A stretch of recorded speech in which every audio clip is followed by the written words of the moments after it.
পেঁয়াজগুলোকে সেদ্ধ করে নিচ্ছি আর একটু লবণও দিয়ে দিচ্ছি, লঙ্কাও দিয়েছি তার মধ্যে। সবার হোলি কেমন কাটলো? আমার তো খুব ভালো কাটলো। আর হোলির দিন একটা স্পেশাল আইটেম করেছিলাম, সেটা তোমাদের সাথে শেয়ার করছি, পেঁয়াজের পাকোড়া। যখন দেখলাম পেঁয়াজগুলো সেদ্ধ হয়ে গেছে তখন চালের গুঁড়ো অ্যাড করে দিলাম।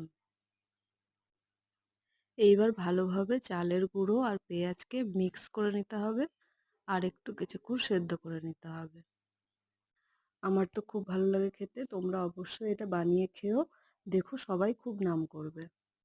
ডো তৈরি করে নিলাম। এবার এখান থেকে আমরা ছোট ছোট লেচি আকারে কেটে নিয়ে গোল গোল বলের মতো করে একটু হালকা চেপে দেবো। লেচিগুলো কিন্তু খুব একটা বেশি বড় করব না, কারণ তেলে যখন লেচিগুলো দিব তখন অটোমেটিক এটা একটু ফুলে উঠবে। এই যে আমার বাবা দেখো এখানে কিভাবে তৈরি করলো, দেখছো কি সুন্দর গোল্ডেন কালার হয়ে গেছে। খুব খুব টেস্টি হয়, আমি তো বলবো অবশ্যই তোমরা একবার অন্তত বানিয়ে দেখো। একদম কোনো ঝঞ্ঝট নাই, অল্প কয়েকটা সামগ্রী দিয়ে তৈরি করে নিতে পারবে।